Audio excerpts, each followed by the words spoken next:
true crime. Probably a bit too much sometimes. There's always one in the room. There's always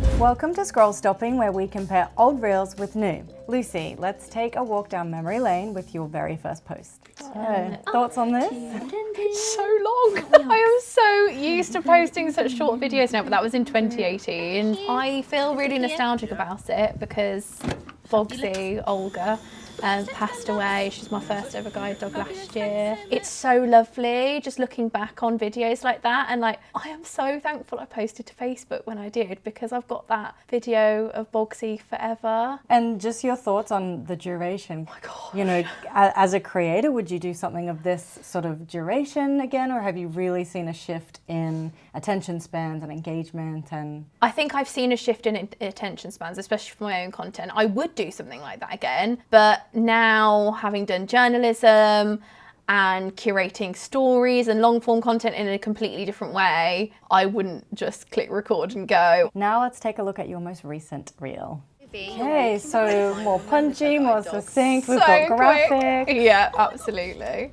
That for me was an educational video, obviously in a different way. A person had actually just bumped into me exactly in that way. So I just got my husband to do exactly the same thing, even though the comments are like, why is the cameraman walking into you? Which I love. Because he was paid to do that. Yeah, gotta pay our rent. It's really good to have educational short form videos. That's what my platform is now built around. And that being May 2026 really does show you how my Facebook platform has kind of evolved into a business and more a pointed educational vehicle, really. I definitely look at the metrics more now.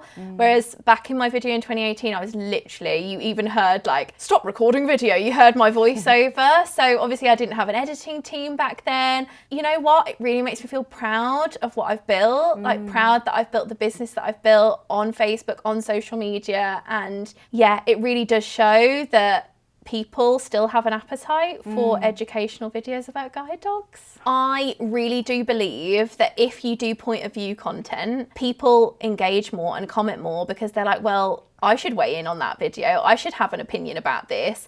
And then it's more shareable. And that's the metrics that Facebook loves. So it's definitely more digestible content these days. Yeah, for sure. Looking back, what's one reel that completely blew up for you?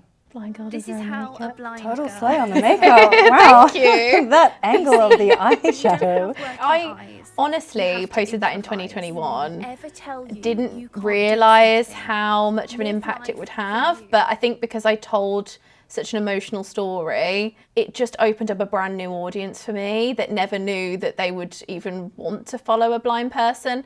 Because, you know, I think sometimes I'm like, oh, well, blindness is my everyday. Like, I take it for granted sometimes that I just know so much and realise that, you know, people don't understand about disability. But when I've humanised it there and I'm like, well, I haven't always been this way. I lost my eyesight through no fault of my own.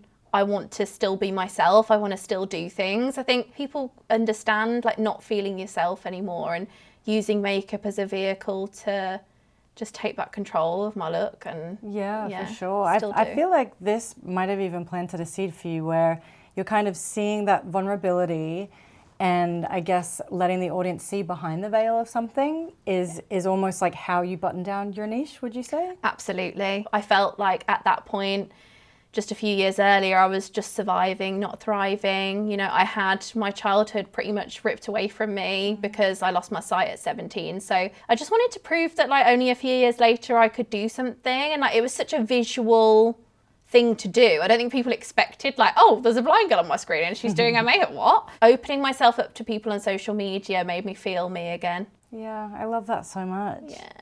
Do you have a creator that you're loving at the moment?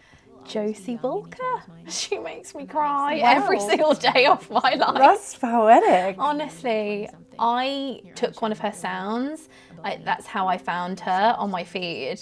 And I collabed with the sound and made my own video doing my makeup to it. I send them to my husband, my mom. Wow. Honestly, there's such a gorgeous one about moms, and I just, your mom's being your best friend. I can't, She fills a hole in my life when I want some words that I can't yet articulate, but she somehow has them. Yeah, it's just so simple but impactful. Yeah.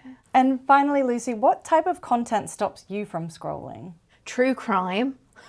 Probably a bit too much sometimes. There's always one in the room. There's always one. I fall asleep to it sometimes, so you're probably saying too much, right? And then I love finance content, and I love just any talking head content like self-help.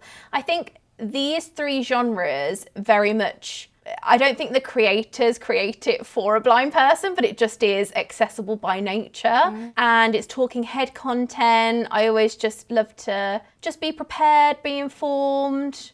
And for me, I love self-help. I want to start creating it myself as well. I love literature. I read tons, romantasy. So to be honest, anything about A Court of Thorns and Roses, I am hooked as well. Well, this has been brilliant. Thank you so much. Thank you, Brooke.